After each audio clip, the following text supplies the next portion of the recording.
नमः। यद्विद्याविलासेन भूतभौतिकसृष्टयः तं नौमि परमात्मानं सच्चिदानन्दविग्रहं। यदन्ते वासि पञ्चास्यैः निरस्ताः भेदिवारणाः तं प्रणौमि नृसिंहाख्यं यतीन्द्रं परमं गुरुं। श्रीमद्वेङ्कटनाथाख्यान् वेलाङ्गुडिनिवासिनः जगद्गुरूनहं वन्दे सर्वतन्त्रप्रवर्तकान्। येन चिन्तामणौ टीका दशटीका विभञ्जिनी तर्कचूडामणिर्नाम कृता विद्वन्मनोरमा। तेन बोधाय मन्दानां वेदान्तार्थावलम्बिनी धर्मराजाध्वरीन्द्रेण परिभाषा वितन्यते। आज पुनः एक बार हम लोग इस संस्कृतम भारतम नामक आमुखपटल समूह पर उपस्थित हुए हैं वेदांत परिभाषा की चर्चा के लिए। जैसा कि हम लोग विषय परिच्छेद पर चर्चा कर रहे हैं, चर्चा करते करते उस चर्चा यात्रा में हम लोग त्रिविधकरण और पंचीकरण यहाँ तक आए हैं।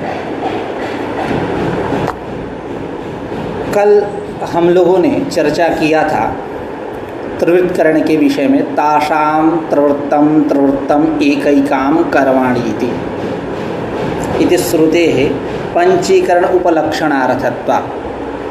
यह त्रिविधकरण जो है पंचीकरण का उपलक्षण है, अर्थात अपना भी बोध कराएगा और पंचीकरण का भी बोध कराएगा। स्वबोधकत्वे सति स्वेतरबोधकत्वम। यह बात क्यों कही जा रही है? इसलिए कि श्रुति वाक्य जो मिलते हैं वो त्रिविधकरण विषयक ही श्रुति वाक्य मिलते हैं, पंचीकरण विषयक नहीं मिलते हैं। इसलिए उसकी अप्रमाणिकता की आशंका होती है।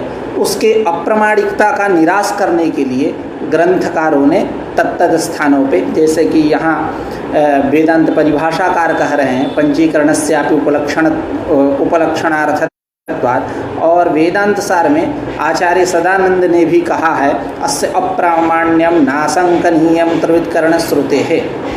इसलिए उस शंका के निराश के लिए आचार्यों को यह बात यहाँ कहना पड़ा। श्रुति त्रिविधकरण विषयक है। तासाम त्रिवृत्तम एकैकाम करवाणी, इसके विषय में हम लोगों ने कल चर्चा किया ही। तो यह जो त्रिविधकरण परक श्रुति जो है, इसके विषय में टीका के अनुसार हम लोगों ने कुछ सार रूप में चर्चा किया था। यद्यपि छांदोग्ये त्रिविधकरणम उक्तम, छांदोग्योपनिषद में त्रिविधकरण कहा गया, तथापि तदवाक्यस्य उक्तभूत पंच उत्पत्ति अनुसारित्वात्। वो त्रिविधकरण परक जो श्रुति वाक्य है वो कैसे हैं? उक्त जो पंच महाभूत है इनके उत्पत्ति अनुसारी हैं, अतः पंचभूतोत्पत्ति परक यह श्रुति वाक्य है, ऐसा समझ लेना चाहिए। ऐसा सूत्रकारों के द्वारा, सिद्धांतियों के द्वारा ऐसा सिद्धांत बतलाया गया है। इसलिए त्रिविधकरण जो है पंचीकरण का उपलक्षण है, ऐसा इसको समझना चाहिए। यह न्याय है, लेकिन न्यायम इति भावः, ऐसा हम लोगों ने कल चर्चा किया था। कल का आप लोग वीडियो देखेंगे तो इस पर विस्तृत चर्चा हुई थी, जलतेज अन्न की कैसे कैसे त्रिविधकरण करेंगे। अब पंचीकरण की चर्चा करते हैं, स्थूल भूत की चर्चा करते हैं। पंचीकरण यानी न पंच इति अपंच, अपंच पंच संपद्यते करोति इति पंचीकरणम। कृभ्वस्त योगे संपदाद्य कर्तरिच्यु अभूत तद्भावार्थ च्वी प्रत्यय, तो पंचीकरणम बनता है। यानी आप वेदांत सार से परिचित होंगे ही, उसमें लिखते हैं आचार्य सदानंद जब पंचीकरण का विवेचन करते हैं, स्थूल भूतानि तु पंचीकृतानि, ऐसा नहीं, स्थूल भूतानि यानी संति तानि पंचीकृतानि, यही पंचीकृत शब्दवाच्यता को प्राप्त करते हैं। और उसमें पंचीकरण की प्रक्रिया, वहाँ की पंक्ति की थोड़ी सी चर्चा करते हैं। वहाँ कहते हैं कि पंचीकरणम तो आकाशादि पंचसु एकैकाम द्विधा समम विभज्य तेषु दशसु भागेषु प्राथमिकान पंचभागान चतुर्धा समम विभज्य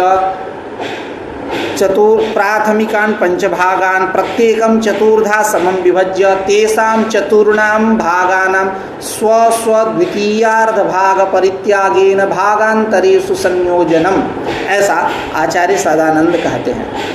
यानी पहले हम लोग पंक्ति को समझने से पहले मौखिक रूप से समझते हैं। जैसे पंच महाभूत आकाश, वायु, तेज, जल और पृथ्वी, इनको यह 5 है, इनको हम 2 भागों में पहले बांटेंगे, यानी 5 5 10 हो गए। अब प्राथमिक जो पंच भाग है उसको हम पुनः 4 भागों में बांटेंगे। सबको जितने हैं पंच महाभूत पहले 2 भागों में बांटे तो 5 5 की 2 टोली बनकर तैयार हो गई।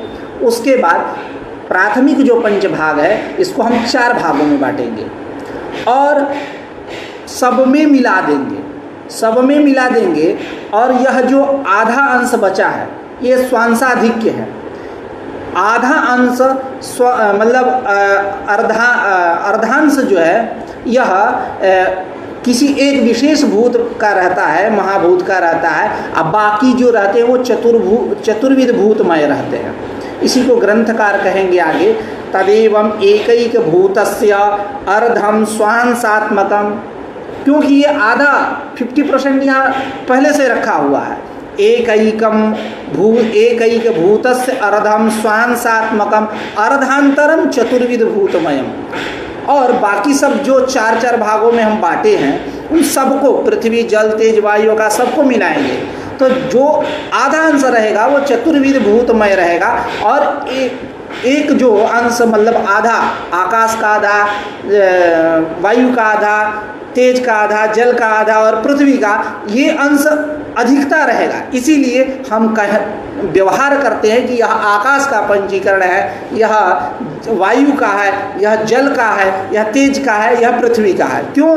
वैशेष्यात् तदवादः, जिस अंश की अधिकता रहेगी उस अंश के उसके नाम से उसका कीर्तन होगा, वादन होगा, मतलब उस नाम से उसको जाना जाएगा कि यह आकाश का पंचीकरण है, यह वायु का है, यह जल का है, यह तेज का है और यह पृथ्वी का है, जिस अंश की अधिकता रहेगी। ऐसा उसके विषय में एक श्लोक भी मिलता है, द्विधा विधाय चैकैकम। वो श्लोक यहाँ नहीं है, वो आप वेदांत सार में देखेंगे तो वहाँ आचार्य सदानंद ने पंचीकरण के विषय में पंचदशी से उठा करके उस श्लोक को वहाँ रखा है। द्विधा विधाय चैकैकम चतुर्धा प्रथमं पुनः स्वश्वेतर्द्वितीयांशैर् योजनात् पंच पंचते। सुस्पष्ट है, द्विधा विधाय चैकैकम, एकैकम द्विधा विधाय, एक एक महाभूत को हम 2 भागों में बांटेंगे तो 2 भाग हो गए तैयार। द्विधा विधाय चैकैकम चतुर्धा प्रथमं पुनः प्रथमं चतुर्धा, उसको हम 4 भागों में बांटेंगे। अभी एक 50% बचा हुआ है, दूसरा अंश, द्वितीयांश। तो द्विधा विधाय चैकैकम चतुर्धा प्रथमं पुनः स्वश्वेतर्द्वितीयांशैर् योजनत्, अपने अपने से इतर जो द्वितीयांश है, अन्य महाभूतों के अंश है, उनसे योजनात् पंच पंचते। जब योजना करेंगे, मिलाएंगे तो वह 5 5 कहे जाएंगे। अब यह 50% है, इसका आवरण जब जाकर के इस पे चढ़ेगा तो ये इसके नाम से जाना जाएगा। जैसा कि लोक व्यवहार में भी जब एग्रीमेंट होता है तो जिसका मतलब जो ज़्यादा शेयर करता है, जिसकी शेयरिंग ज़्यादा रहती है, उसके नाम से सारे व्यवस्था होते हैं। ऐसा प्रस्ताव में भी लिखा जाता है कि मैं इतना भूमि आपको दे रहा हूँ इस हॉस्पिटल के लिए या इस संस्था के लिए या अन्य किसी काम के लिए, इस संस्था का नाम या हॉस्पिटल का नाम हमारे नाम से होगा, हमारे दादाजी के नाम से होगा। ऐसा लोक व्यवहार में भी देखा जाता है। तो वो जो 50% है, वो जो 50% का जब आवरण इस पे चढ़ेगा तो इसके नाम से इसको जाना जाएगा कि यह आकाश का पंचीकरण है, यह वायु का पंचीकरण है, यह तेज का पंचीकरण है, यह जल का पंचीकरण है, यह पृथ्वी का पंचीकरण है। ऐसा अब वहाँ एक अंश मिलता है श्लोक में, विधा विधाय चैकैकम चतुर्धा प्रथमम पुनः स्वश्वेतर द्वितीयांश। अब स्व पद 2 बार है, स्वश्वेतर द्वितीयांश। वहाँ रामकृष्ण टीका आप देखेंगे पंचदशी में, पंचदशी की, तो वहाँ इसकी व्याख्या करते हुए कहते हैं स्वस्मात् स्वस्मात् इतरेषां चतुर्णाम भूतानाम, ऐसा करके वहाँ व्याख्या की गई है। तो स्व से इतर, स्व से लेंगे वो जो 50% का शेयरिंग जिसका है उसको।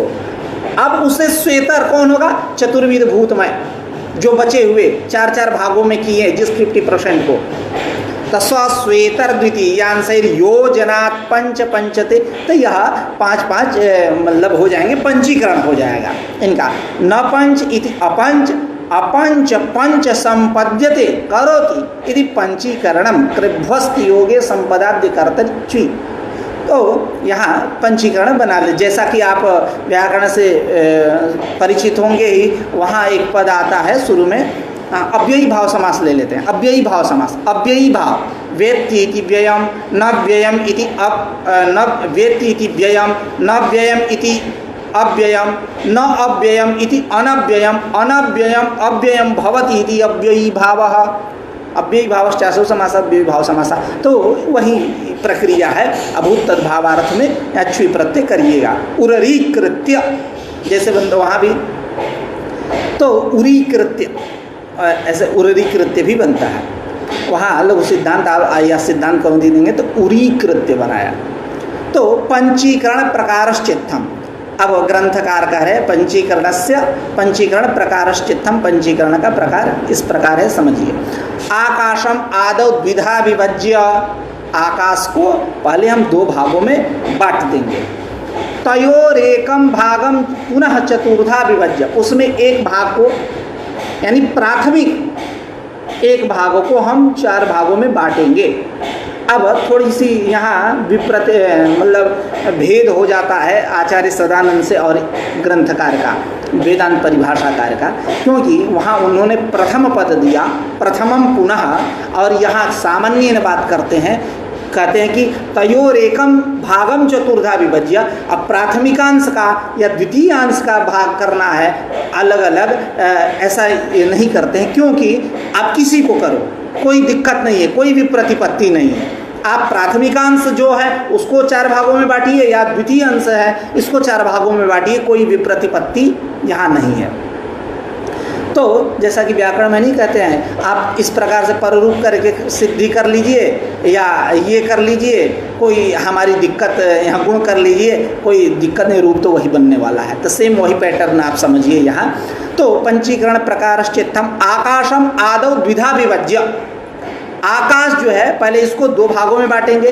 तयोर एकम भागम पुनः चतुर्धा विभज्य, उनमें से एक भाग को पहले हम 4 भागों में बांटेंगे। तेषाम चतुर्णाम, अब वो बट गए, तेषाम चतुर्णाम अंशानाम वायुवादीषु चतुर्षु भूतेषु संयोजनम, उनमें ले जाकर के हम जोड़ेंगे। एवं ठीक उसी प्रकार वायुम द्विधा विभज्य, वायु को हम 2 भागों में बांटेंगे। तयोर एकम भागम पुनः चतुर्धा विभज्य, उनमें से एक भाग को प्राथमिक को लीजिए या द्वितीय को लीजिए, 4 भागों में बांटेंगे। तेषाम चतुर्णाम अंशानाम, वो जो 4 अंश बन जाए उनको आकाशादीषु संयोजनम, आकाश आदि में मिलाना। एवं तेज आदि नाम अपनी, इसी प्रकार तेज और जल और पृथ्वी, इनके विषय में भी आप समझिएगा, पंचीकरण कर लीजिएगा कि ऐसे ऐसे ये प्रक्रिया है। अब आगे कह रहे हैं एवं तेज एवं तेज आदि नाम अपनी तदेवं एकैक भूतस्य अर्धम स्वांसात्मकम अर्धांतरम चतुर्विध भूतमयम इति। इस प्रकार एकैक भूतस्य अर्धम स्वांसात्मकम, एक एक भूत का, पृथ्वी जल तेज वायु आकाश जो भी हो, एक एक भूत का जो अर्ध है, अंश है, वह स्वांसात्मक रहता है, अपना रहता है, स्वयं सलगा 50% की शेयरिंग उसकी है।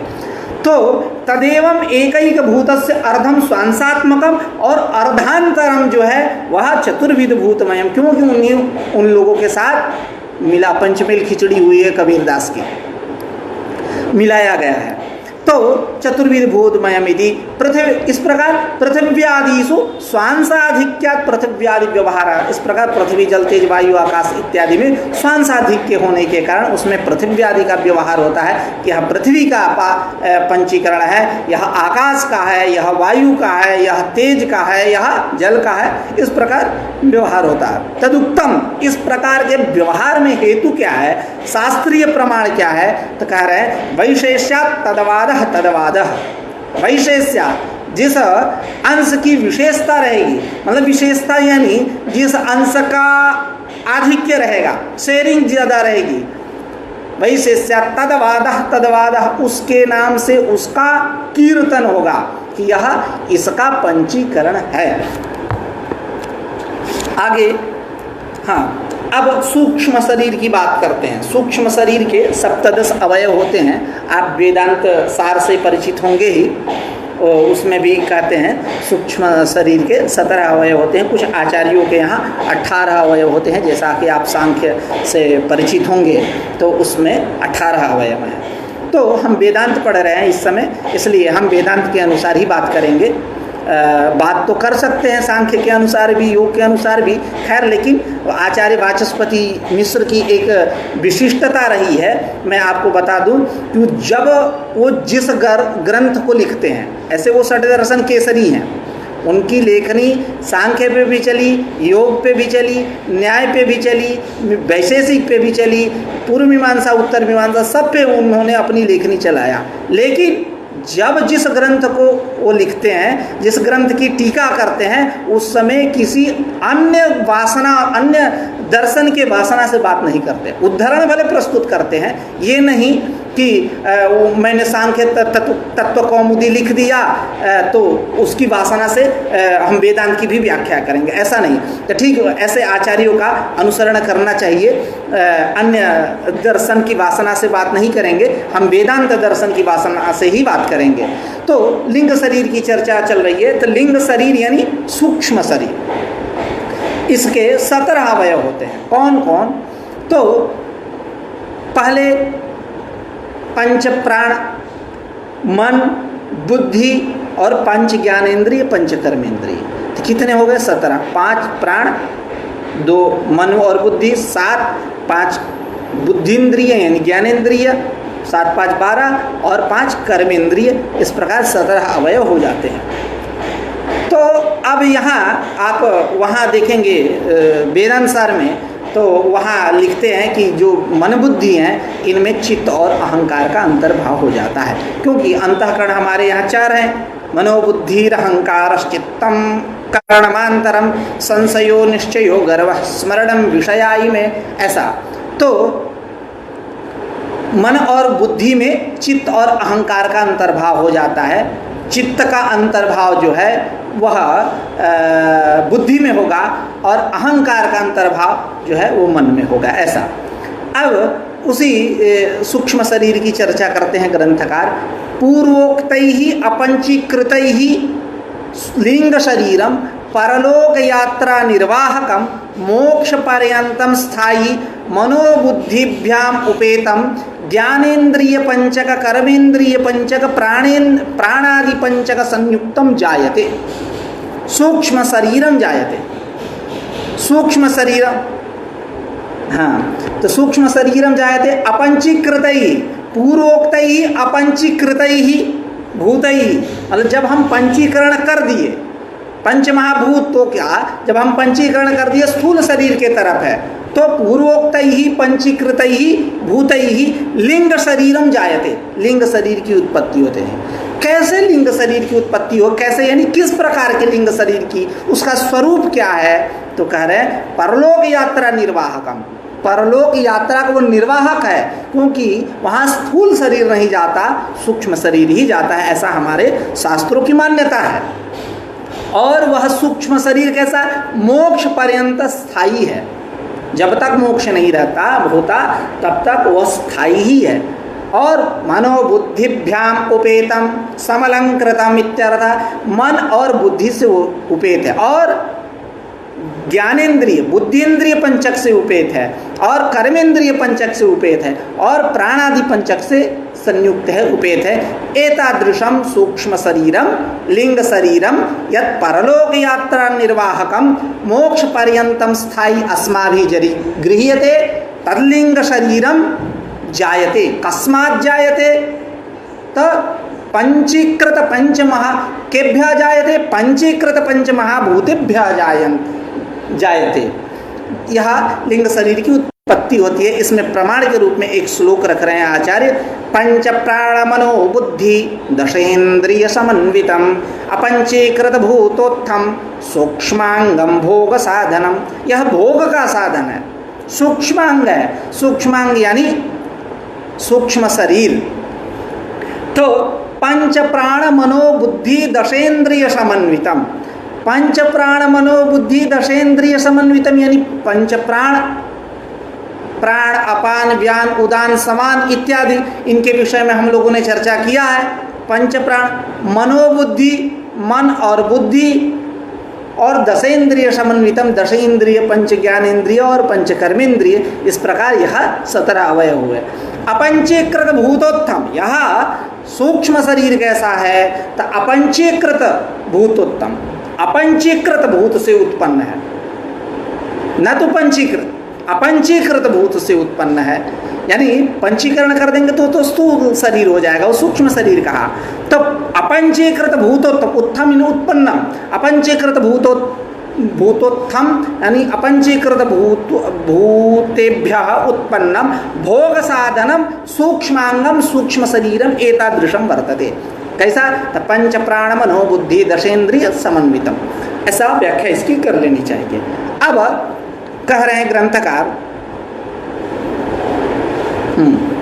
तच्च द्विविधम परम परम च,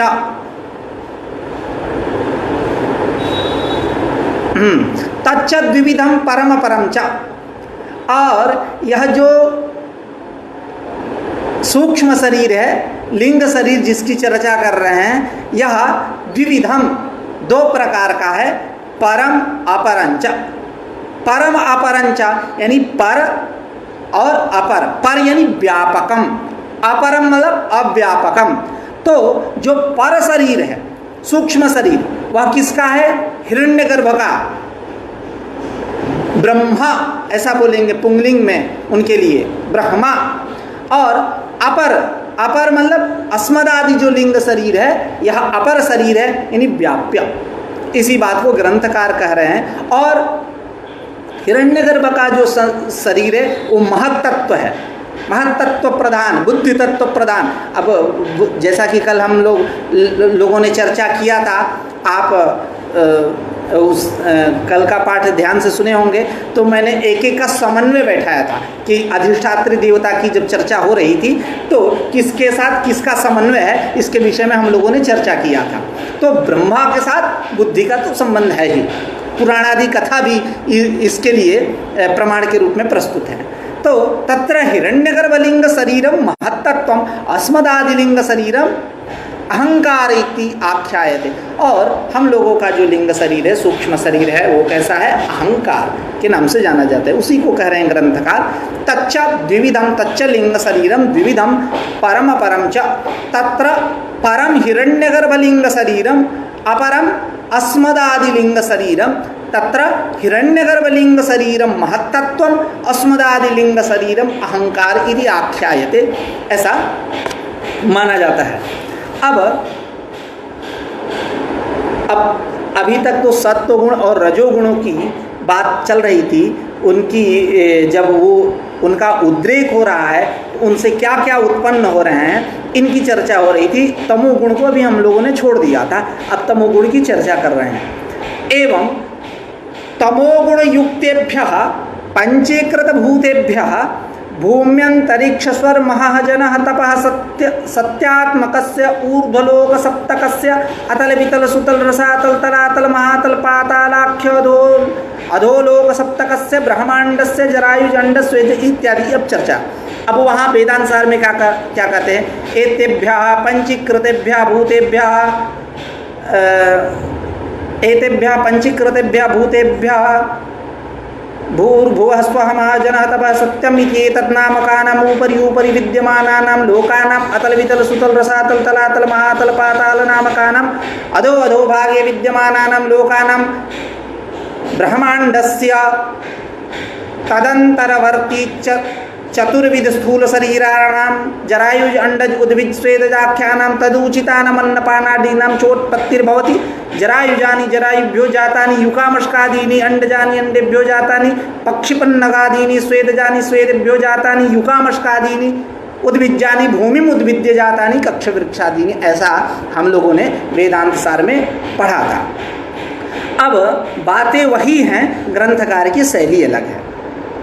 करे एवं तमोगुण युक्तेभ्य पंचीकृत भूतेभ्य, जब यह पंचीकृत भूत जो पंच महाभूत है जब तमोगुण से युक्त रहेंगे, तमोगुण से युक्त का तात्पर्य यही है, जैसा कि मैंने कल भी कहा था, उद्रेक जब रहेगा उसकी प्रबलता रहेगी, अन्य की दुर्बलता रहेगी। क्यों ऐसी बात कहनी पड़ रही है? इसलिए ऐसी बात कहनी पड़ रही है कि वो ऑलरेडी हमेशा वो तीनों गुण से युक्त रहेंगे ही रहेंगे।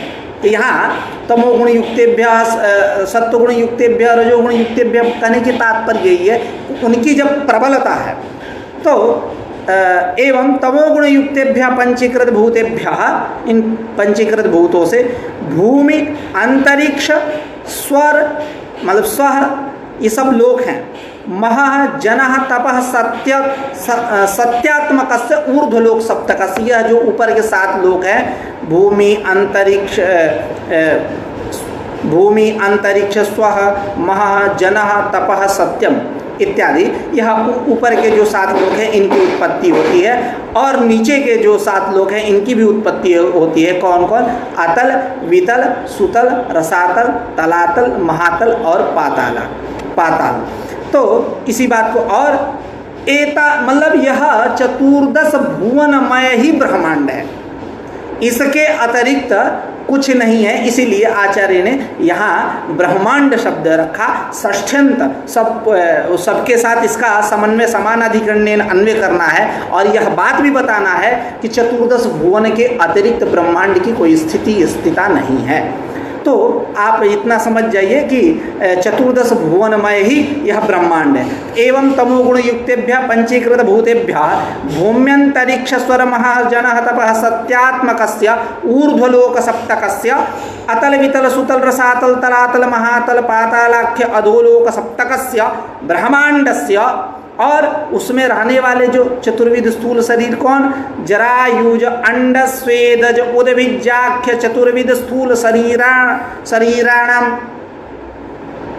उत्पत्ति ही, ये चारों शरीरों की उत्पत्ति होती है। कौन? जरायुज अंडज उद्भिज और स्वेदज। जरायुज मतलब जो जरायु से उत्पन्न है। जरायु का मतलब क्या है कि गर्भाशय। तो गर्भाशय तो सबके पास है, तो एक गर्भाशय जैसे मनुष्य और पशु जो उत्पन्न होते हैं, जिस गर्भाशय उससे उत्पन्न होते हैं वो गर्भाशय का प्रकार अलग रहता है। झिल्ली यूँ बोल लें, एक पैकेट में पैक रहते हैं, तो उस झिल्ली को हम बोलते हैं जरायु। तो जरायु मतलब जरायुज मतलब जरायु से जो उत्पन्न है, जैसे मनुष्य पशु इत्यादि। अंडज मतलब जो अंडे से उत्पन्न है, अंडजानी अंडेभ्यो जातानि पक्षी पन्नागादीनि, पक्षी और पन्नग इत्यादि सांप इत्यादि। ये सांप इत्यादि जो है कुछ उनमें प्रजातियां हैं कि जो अंडे नहीं देते और कुछ प्रजातियां हैं जो अंडे भी देते हैं। मतलब सांप की द्विविधा गति है, 2 प्रकार से उत्पत्ति होती है। ऐसे बिना अंडे के भी सांप उत्पन्न होते हैं साक्षात, और कुछ ऐसे सांप होते हैं जो अंडे से उत्पन्न होते हैं। जैसा कि गांव देहात में नहीं कहते हैं छोटा छोटा सांप देख करके कि ये उत्पन्न हुआ, तो वो कहाँ से आया? वो अंडे से आया होगा। ऐसा मतलब दोनों है। पन्नग मतलब यहाँ सर्प विशेष। पक्षी पन्नगादीनि शरीराणि स्वेदजानि, स्वेदज कौन है? स्वेदात जातानि, पसीने से जो उत्पन्न है। कौन? युका मशकादीनि, युका मशक, युका मतलब चीलर। चीलर सब लोग नहीं समझेंगे, खैर कोई बात नहीं। मतलब एक कीट विशेष, और मशक मतलब तो सब समझ ही रहे हैं, मच्छर, युका मशकादीनी, उद्भिज्जानी भूमिम उद्भिज्ज जातानी कक्ष वृक्षादीनी। उद्भिज्ज मतलब जो भूमि को फाड़ करके निकलते हैं, ऐसे जो कक्ष वृक्षादि हैं, फेण खूट इत्यादि, वो सारे के सारे कैसे हैं, उद्भिज्ज पद वाच्य हैं।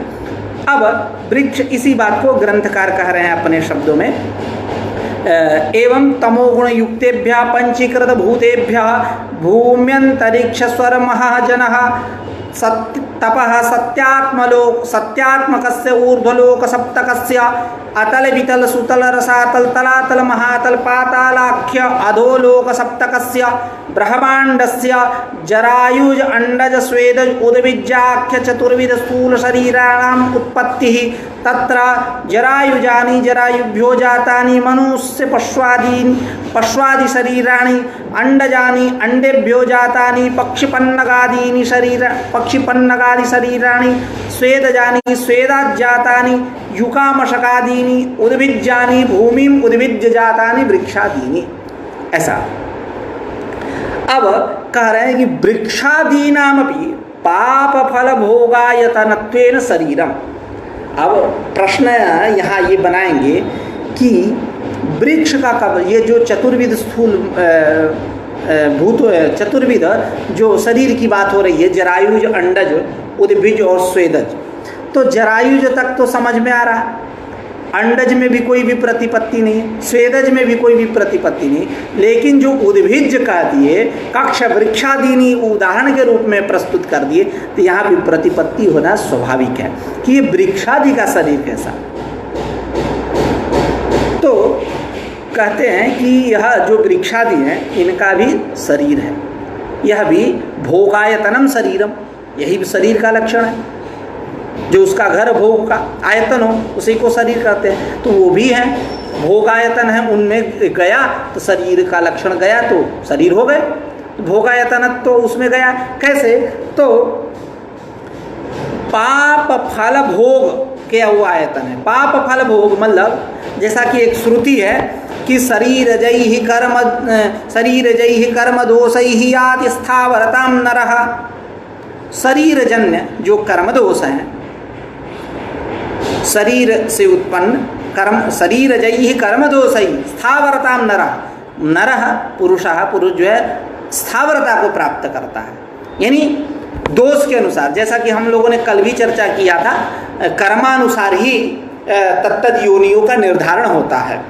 तो जो अब ये नहीं, हम नहीं कह सकते कि किस कर्म के अनुसार कौन सी योनि मिलती है, इसके लिए अलग शास्त्र है, जो धर्मशास्त्री होंगे या इसके विशेषज्ञ होंगे वो जानते होंगे। ऐसा मैंने सुना है कि विपाक शास्त्र करके कोई है, तो उसमें इसका विचार है। खैर आप लोग सुविज्ञ हैं, पंडित हैं, आप लोगों से ज़्यादा कौन जानेगा। तो वृक्षादि के भी शरीर हैं। पाप भोग वृक्षादीनाम अपि पाप फल भोगायतनत्वेन शरीरत्वम, वो पाप फल भोग का आयतन होने के कारण उसमें शरीर है।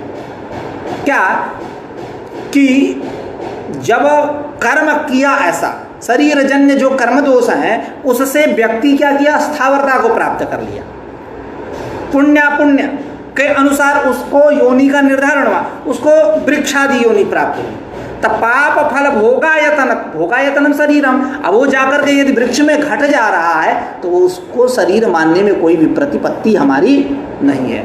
और यह भी कह सकते हैं उपचय अपचय तो होता ही है। वृक्ष आप टहनी को काटिए, कुछ दिन बाद उसमें से फूल पत्ती इत्यादि निकलने लगते हैं। या बचपन में हम लोग क्या करते थे, जाते थे जब बागीचे में, तो आम खाने के लिए जाते हैं तो बिना मतलब का ग्रामम गच्छन् तृणन् स्पृशति, मतलब बिना कोई अनिश्चित ऐसे ईंट से मारना, आम को मारना, तो झूठ मूठ का पेड़ पे भी लग जाए, टहनियों पे लग जाए, तो वहाँ से उसके मतलब क्या बोलेंगे, उसके मांस मतलब हमारे यहाँ तो उसको खलरा उतार देना, ऐसा मतलब उसका जो ऊपर का परत है वो पत्थर के चोट से हट जाएगा।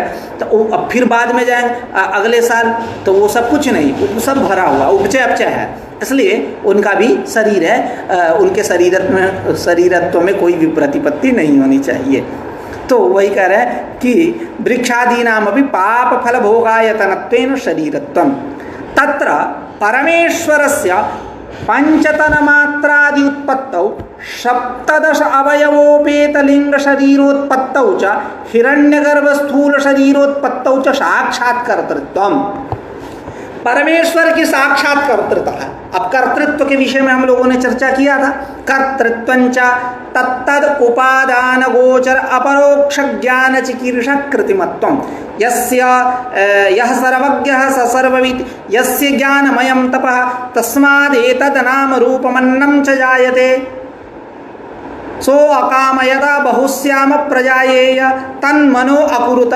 उस परमेश्वर में अपरोक्ष ज्ञान है और चिकीर्षा है, कृति है, उसके प्रमाण के रूप में वो तत्व श्रुतियां रखी गई। इसकी चर्चा हम लोगों ने एक दो दिन पहले किया था। आज उसी कर्तृत्व को लेकर के चर्चा करेंगे कि परमेश्वर की जो कर्तृता है किसमें, तो पंचतन्मात्रादि की उत्पत्ति में और सप्तदश अवयवोपेत जो लिंग शरीर है, सूक्ष्म शरीर है, उसकी उत्पत्ति में और हिरण्यगर्भ जो है ब्रह्मा, वो हिरण्यगर्भ के स्थूल शरीर की उत्पत्ति में परमेश्वर की साक्षात कर्तृता है। और इतर निखिल प्रपंच जो भौतिक प्रपंच है उनके उत्पत्ति में परमेश्वर की साक्षात कर्तृता न होकर के अभी तो हिरण्यगर्भ द्वारा कर्तृता है। क्या, तो पंचतन्मात्रादि के उत्पत्ति में और सप्तदश अवयवोपेत जो सूक्ष्म शरीर है इनके उत्पत्ति में, हिरण्यगर्भ के स्थूल शरीर के उत्पत्ति में परमेश्वर की साक्षात कर्तृता है, साक्षात कारण है, वो अपने यहाँ से उत्पन्न कर रहा है साक्षात। और जो इतर निखिल प्रपंच इत्यादि जो इससे बचे भूत भौतिक सृष्टि है तो हिरण्यगर्भ द्वारा, अब हिरण्य जब सारा हो वही परमेश्वर नित्य शुद्ध बुद्ध मुक्त सत्य स्वभाव ही उत्पन्न करेगा तो हिरण्यगर्भ क्या करेंगे बैठ के, इनका निर्माण किस लिए हुआ, ये विश्वकर्मा बैठ के क्या करेंगे। तो इतर निखिल प्रपंच की उत्पत्ति में उस परमेश्वर की तो कर्तृता है, कोई दिक्कत नहीं, लेकिन साक्षात कर्तृता नहीं, अपितु परंपरा कर्तृता है हिरण्यगर्भ द्वारा। हंता हमिमाम तिस्रो देवता अनेन जीवेनात्मा अनुप्रविश्य नाम रूपे व्याकरवाणी।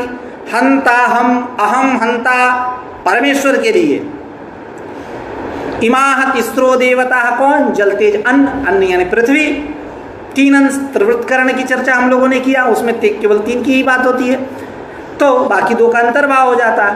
तो हंता हमिमाम तिस्रः देवता अनेन जीवेन आत्मना अनुप्रविश, इन तीनों में जल तेज अन्न में पृथ्वी में, इन तीनों में जीवेन आत्मना अनुप्रविश, जीवेन का तात्पर्य वही है हिरण्यगर्भ द्वारा अनुप्रविश्य, प्रवेश करके नाम रूपे व्याकरवाणी, नाम और रूप को मैं स्पष्ट करूंगा, व्यक्त करूंगा। तो इधर निखिल प्रपंचोत्पत्ति में वह परमेश्वर कैसा हुआ, साक्षात कर्ता न होकर के परंपराया करता हुआ।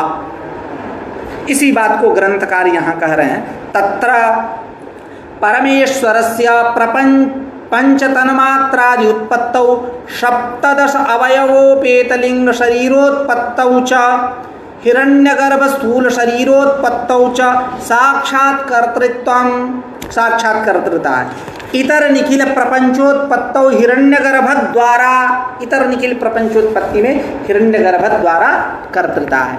श्रुति दे रहे हैं, हंता हमिमास तिस्रो देवता अनेन जीवेन आत्मना अनुप्रविश्य नाम रूपे व्याकरवाणी इति श्रुते है, ऐसी श्रुति। अब तब से हिरण्यगर्भ हिरण्यगर्भ हिरण्यगर्भ की बात हो रही है, तो अब हिरण्यगर्भ के विषय में समझा ही दो, ऐसा इसी भावना को मन में रखते हुए, ध्यान में रखते हुए ग्रंथकार कह रहे हैं कि हिरण्यगर्भो नाम मूर्तित्रयादन्य प्रथमः जीवः स वै प्रथमः शरीरी स वै पुरुषः स वै प्रथमः शरीरी स वै पुरुषः उच्यते आदिकर्ता स भूतानां ब्रह्माग्रे समवर्तत हिरण्यगर्भः समवर्तताग्रे भूतस्य जातः पतिरेकासीत् इत्यादि। सदाधार पृथ्वीं द्यामुते मां तस्मै देवाय हविखा विधेम इत्यादि। तो यह जो हिरण्यगर्भ है कैसा है,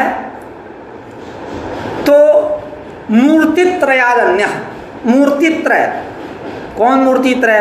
सर्व प्रसिद्ध है ब्रह्मा विष्णु महेश, जो सृष्टि करता है, स्थिति करता है और प्रलय करता है। इनसे अतिरिक्त चौथा यह हिरण्यगर्भ है। मूर्तित्रयाद हिरण्यगर्भो नाम मूर्तित्रयाद अन्यः प्रथमः जीवः, ये सबसे पहला उत्पन्न जीवा यानी जीव है। आप इसको अन्य मत समझ जाइएगा कि ये हिरण्यगर्भ यानी इनके लिए ब्रह्म शब्द का भी प्रयोग होता है। आप नित्य शुद्ध बुद्ध मुक्त सत्य स्वभाव वाले ब्रह्म जो वेदांत का प्रतिपाद्य है उसको आप मत लीजिएगा।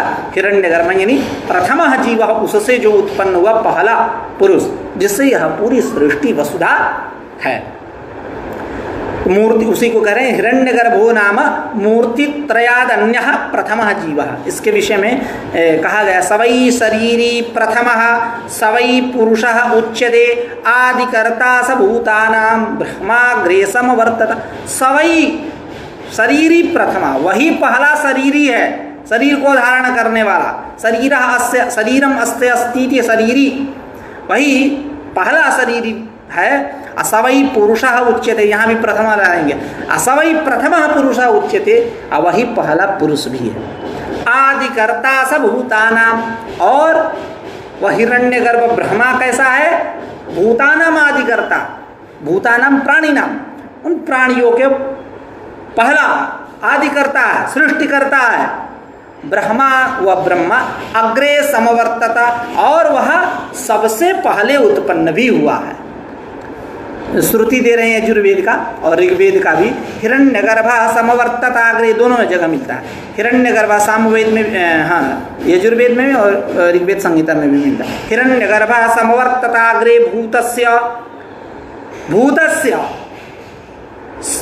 अग्रे हिरण्यगर्भः समवर्तता, भूत के पहले इन पंचमहाभूत ले लीजिए, प्राणी ले लीजिए, इन प्राणियों की उत्पत्ति के पहले वही सबसे पहले हिरण्यगर्भ ही समवर्तता, इस धरा पर आया, उसकी उत्पत्ति हुई इत्यादि श्रुति है। एवं भूत भौतिक सृष्टि निरूपिता, इस प्रकार भूत सृष्टि और भौतिक सृष्टि का निरूपण ग्रंथकार के द्वारा किया गया। यानी भूत सृष्टि भौतिक सृष्टि की यदि दूसरे शब्दों में चर्चा करें तो सूक्ष्म सृष्टि और स्थूल सृष्टि। भूत सृष्टि यानी अपंचीकृत सूक्ष्म सृष्टि और भौतिक सृष्टि यानी पंचीकृत स्थूल सृष्टि। अब प्रलय का निरूपण कर रहे हैं। तो प्रलय का निरूपण कर रहे हैं यानी स्थिति कहाँ गया? कहे थे प्रारंभ में अथ जगतो जन्मक्रमो निरूप्यते, जगत का जन्मक्रम, जन्मक्रम यानी उत्पत्ति क्रम, उत्पत्ति क्रम तो हो गया। अब आयत श्रुति कहती है यतो वा इमानि भूतानि जायन्ते येन जातानि जीवन्ति यत्प्रयन्ति अभिशं विशन्ति। इमानि भूतानि जायन्ते, जायन्ते यानी उत्पत्ति, येन जातानि जीवन्ति यानी स्थिति, यत्प्रयन्ति अभिशं विशन्ति यानी प्रलय। अब यह स्थिति कहाँ गया? डायरेक्ट आप कूद करके आप प्रलय का निरूपण करने लगे। तो कह रहे हैं कि स्थिति जो है सर्वविदित है, उसके विषय में किसी को कुछ प्रतिपत्ति नहीं है, कुछ बताना नहीं है। सबको स्थिति, सब स्थिति से अवगत हैं, परिचित हैं, इसलिए उसको छोड़ दिए। ये नहीं कि प्रयोग विधि और विनियोग विधि अर्थ संग्रह वाला मत समझिएगा। तो विधि चतुर्विधा उत्पत्ति विधि, विधि चतुर्विधा उत्पत्ति विधि, विनियोग विधि, प्रयोग विधि, अधिकार विधि, प्रयोग विधि, ऐसा क्रम था। लेकिन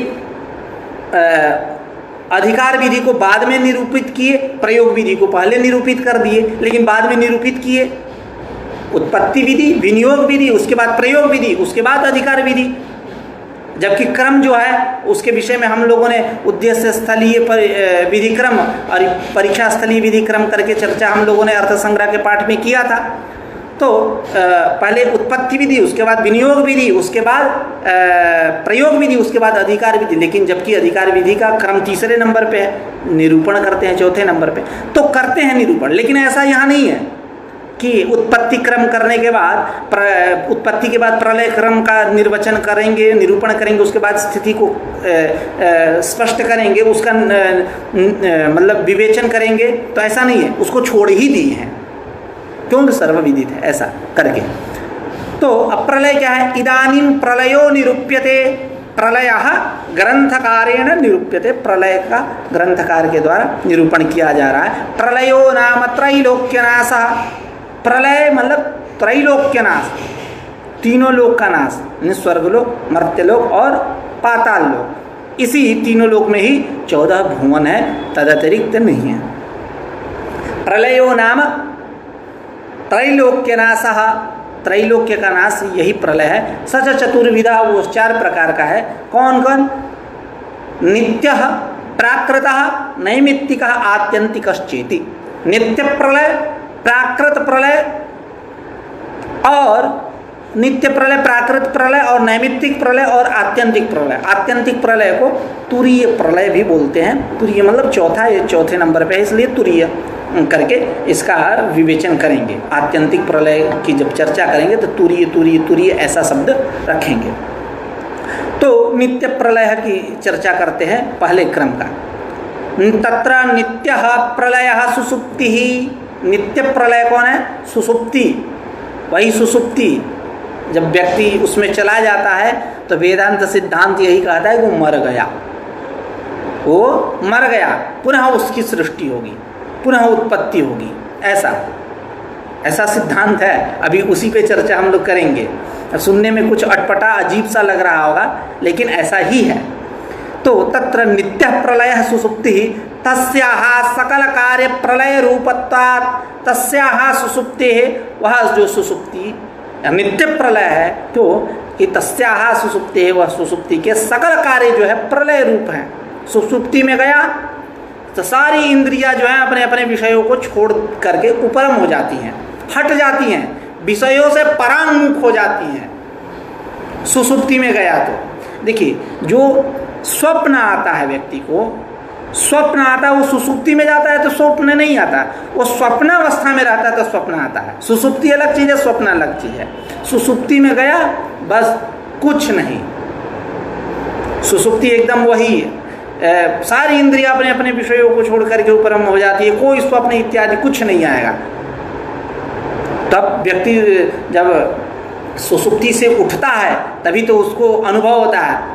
मतलब आप अनुभव की बात बता दूं मैं कि जब व्यक्ति सुसुप्ति से उठ के आता है सुबह, तो उसका मन अत्यधिक प्रसन्न रहता है, अत्यधिक प्रसन्न रहता है। जैसा कि लोक व्यवहार में भी देखते हैं, ज़्यादा टेंशन हो गया तो सो जाओ, ठीक हो जाएगा। 1 घंटा मार लो सुसुप्ति में गए तो फिर सारा टेंशन, क्योंकि सारा मतलब इंद्रियां विषय को छोड़ देंगी, सब टेंशन भी गया। तो ऐसा सुसुप्ति है। अब इसकी विस्तृत चर्चा हम लोग करेंगे। तत्र नित्य प्रलय सुसुप्ति तस्याः सकल कार्य प्रलय रूपत्वात्, तस्याः सुसुप्ति है, उस सुसुप्ति के जितने कार्य हैं सारे प्रलय रूप हैं। अब एक बात आई कि जब उसके सारे कार्य प्रलय रूप हैं, नष्ट हो जाते हैं, तो जो व्यक्ति सो करके उठा, सुसुप्तोत्थित है, यानी सुसुप्ति से आया, जब सुसुप्ति से आया तो उसको जो सुख और दुख का अनुभव होता है, सुखम अहम अस्वाप्सम न किंचित अवेदिसम, सुख को मैंने चखा लेकिन वह किस प्रकार का सुख है इसको मैं नहीं बता सकता। इसको वो मधुर जो है, गुड़ का जो ऐक्षवत्व है, वह सरस्वती भी आख्यान नहीं कर सकती कि किस प्रकार का ऐक्षवत्व है उसका। तो वह स्वप्न से आया, सुख दुख का अनुभव किया, प्रसन्न है, तो अब यहाँ सुसुप्ति में सारे कार्य जाकर के नाश हो जाते हैं, तो इसको सुख दुख का अनुभव कैसा? ऐसा पूर्व पक्ष बना कि आप कह रहे हो कि नित्य प्रलय सुसुप्ति है, उस सुसुप्ति के जितने कार्य है, तस्या सुसुप्ते सकल कार्य प्रलय रूपत्वात्, वह सकल कार्यों को, सुसुप्ति जो है सकल कार्यों का प्रलय रूप है, सकल कार्यों का प्रलय रूप है, यानी सारे कार्य जाकर के उसमें समाहित हो जाते हैं, नष्ट हो जाते हैं, क्षीण हो जाते हैं, ध्वंस हो जाता है उनका। तो जो व्यक्ति सुसुप्ति से आया तो जो उसको सुख दुख का अनुभव होता है, तो उस अभाव सुख दुखानुभव की अनुपपत्ति हो जाएगी, उसकी उपपत्ति सिद्धि नहीं हो पाएगी, क्योंकि सारे कार्य जाकर के उसमें नष्ट हो गए। तब क्या समाधान दोगे? तो कहने वेदांती की है समाधान है। समाधान ये है कि कार्यात्मना भले नाश हो, लेकिन कारणात्मना नाश नहीं होता है। धर्माधर्म और पूर्व संस्कार इत्यादि जो हैं ये कारणात्मना रहते ही हैं, कार्यात्मना इनका भले नाश हो जाए, कारणात्मना नहीं हो। जैसे अब कार्यात्मना कारणात्मना को समझते हैं, घट है तो घट है, जब आप उस पर मुद्गर प्रहार करेंगे, मुसलब प्रहार करेंगे तो घट नष्ट हो जाएगा, व्यवहार करेंगे घटोध्वस्तः, ऐसा। तो घट नष्ट हो गया, यानी घट की जो आकृति है, कंबुग्रीवादिमान पदार्थ जो है वो चला गया, घट नहीं चला गया, वो कारणात्मना है। मृत्तिका में, कपाल में, दंड में जहां बैठाना बैठाते रहिए, कारणात्मना, कारण के रूप में वो विद्यमान है, कार्यात्मना गया। ऐसा आप जब अद्वैत सिद्धि पढ़ेंगे तो उसमें ये चर्चा है। तो यहाँ तो कह रहे हैं कि भले वो नष्ट हो जाए, लेकिन धर्म और पूर्व संस्कार जो हैं वो कारणात्मना विद्यमान रहते हैं। इसलिए सुख दुख के अनुभव की जो आप अनुपपत्ति दिखा रहे थे वो अनुपपत्ति नहीं है। इसी बात को कह रहे हैं, धर्माधर्म पूर्व संस्काराणाम च तदा यानी तस्याम अवस्थायाम सुसुप्तौ तदा कारणात्मनावस्थानम, कारणात्मना इनका अवस्थिति रही। इसलिए तेना इति स्वीकारेण कारणात्मनावस्थानम इति स्वीकारेण सुसुप्तोत्थितस्य यानी पुरुषस्य सुसुप्तोत्थितस्य न सुख दुखादि अभावानुपपत्ति, अभावानुपपत्ति नहीं होती, नवा स्मरणानुपपत्ति, और स्मरण की भी अनुपपत्ति असिद्धि नहीं होती है, स्मरण होता है। न च सुसुप्तौ अंतःकरणस्य विनाशे तदधीन प्राणादि क्रियानुपपत्ति। अब एक यहाँ ये बात चल रही है कि सुसुप्ति में सब कुछ का नाश होता है।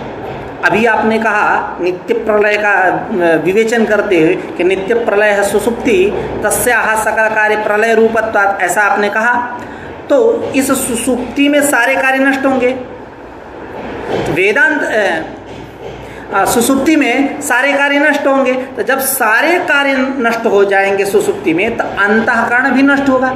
तो जब अंतःकरण नष्ट हो गया तो उसके अधीन जो प्राणादि क्रिया है, श्वास प्रश्वास गति विच्छेद प्राणायाम, जो मतलब वो नहीं लेना है, ऐसे बोल दिया। तो जो प्राण है, प्राणापान व्यान उदान समान इत्यादि, यह जो इनमें जो प्राण प्रागमनवान नासादि स्थानवर्ती, तो यह जो प्राण है इनकी उपपत्ति कैसे होगी, इनकी उपपत्ति कैसे होगी? यानी पुनः एक बार कि जब व्यक्ति सुसुप्ति में गया, वेदांत सिद्धांत यह कह रहा है कि सुसुप्ति जो है वो सारे कार्यों का प्रलय रूप है, सारे कार्य जाकर के नष्ट हो जाते हैं। तो अंतःकरण भी गया, वो भी तो कार्य है, आकाश आदि के सात्विकांश से उत्पन्न है, तो वह भी नष्ट हुआ। अंतःकरण मन बुद्धि चित्त अहंकार, और उस अंतःकरण के अधीन जो प्राणादि क्रियाएं हैं वह प्राणादि क्रियाओं का भी नाश हो गया। तब वो जो श्वास प्रश्वास ले रहा है, ये प्राणादि की जो अवस्थिति है उसकी उपपत्ति कैसे होगी? क्योंकि तदधीन है, अंतःकरण के अधीन, असुसुप्ति में अंतःकरण भी चला गया, तो ये प्राणादि के अवस्थान की उपपत्ति कैसे होगी? ऐसा पूर्व पक्ष बना।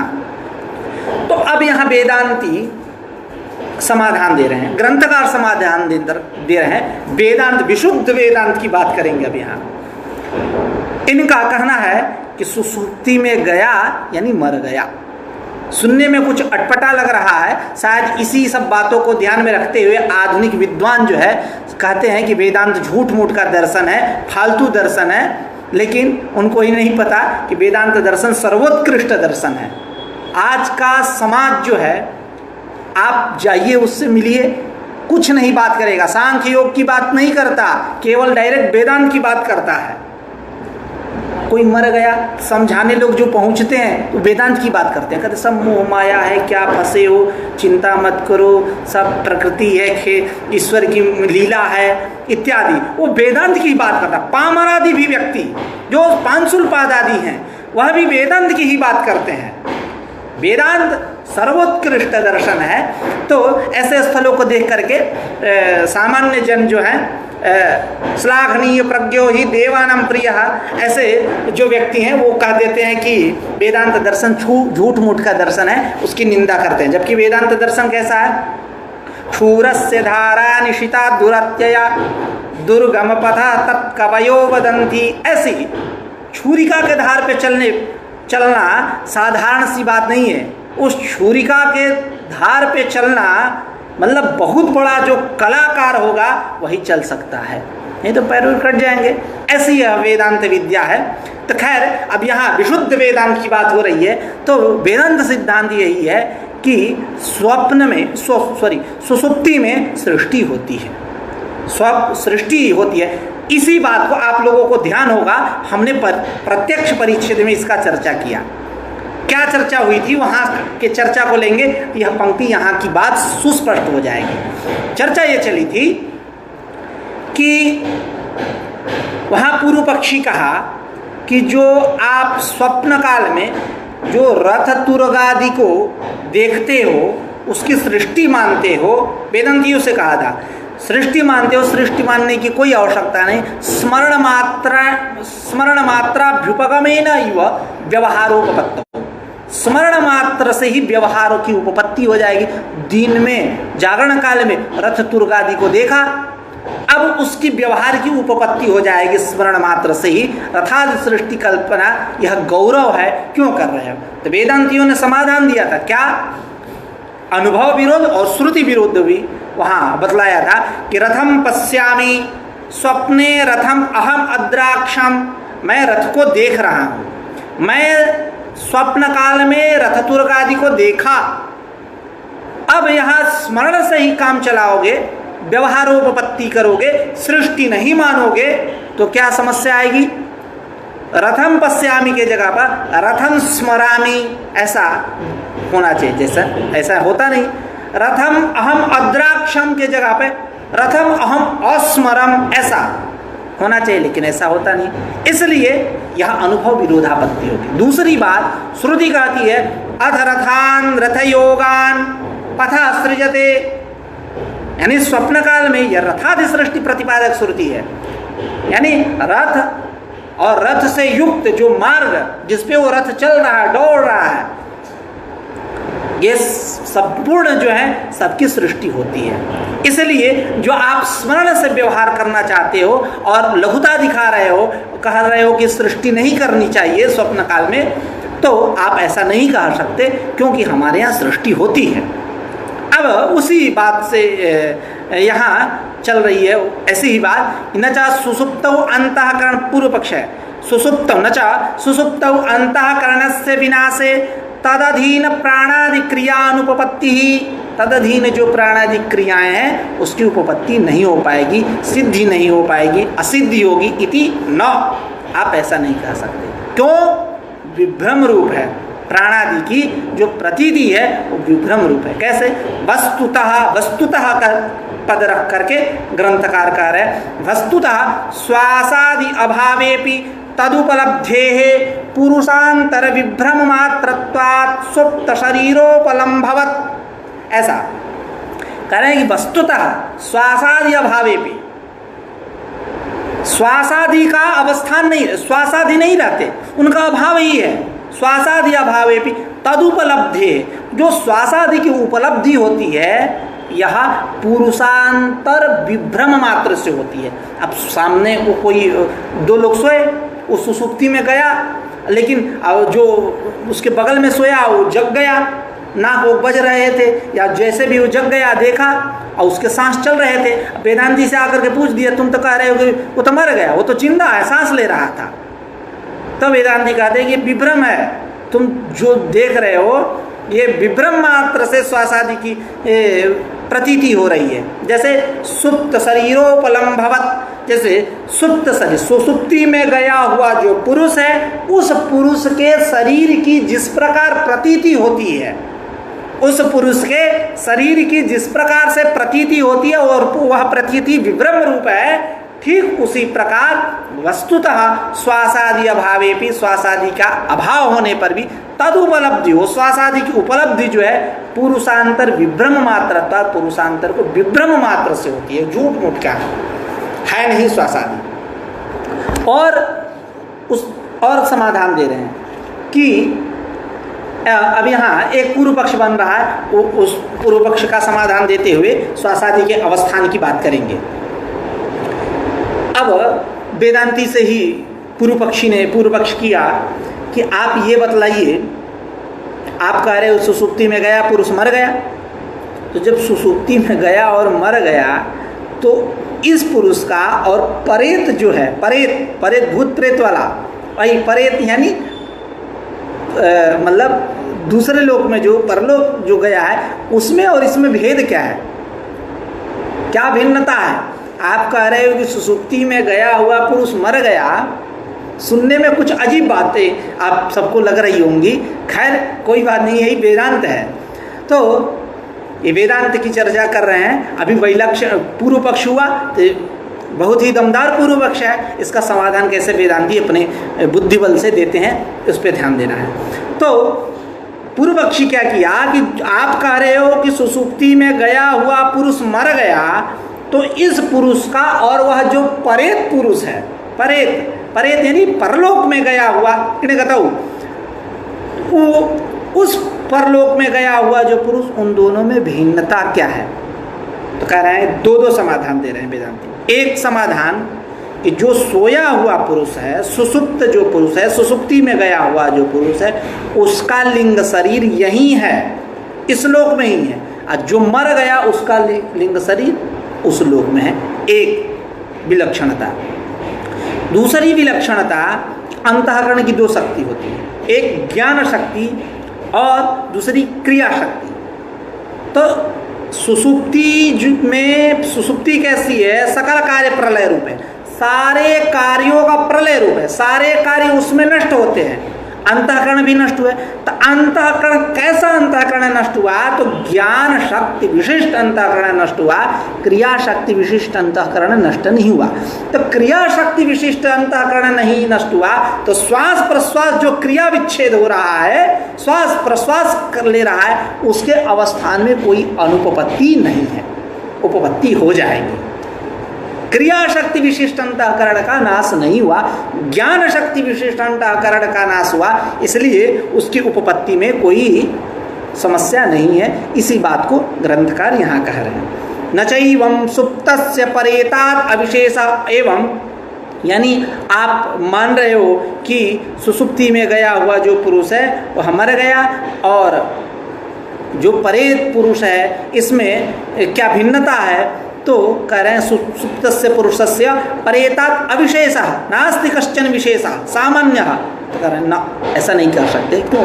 सुप्तस्य ही लिंग शरीरम संस्कारात्मना अत्रैव वर्तते, परेतस्य तु लोकांतरे इति वैलक्षण्यात् एक यद्वा अंतःकरणस्य द्वे शक्ति ज्ञान शक्ति क्रिया शक्तिश्चेति तत्र ज्ञान शक्ति विशिष्ट अंतःकरणस्य सुसुप्तौ नाशः, ज्ञान शक्ति विशिष्ट अंतःकरण का सुसुप्ति में नाश होगा, न क्रिया शक्ति विशिष्टस्य इति, क्रिया शक्ति विशिष्ट अंतःकरण का नाश नहीं हुआ। इस प्रकार प्राणादि अवस्थान अविरुद्धम, प्राणादि का अवस्थान मान प्राणादि की जो उपलब्धि, इनमें कोई विरोध नहीं, अविरुद्धम।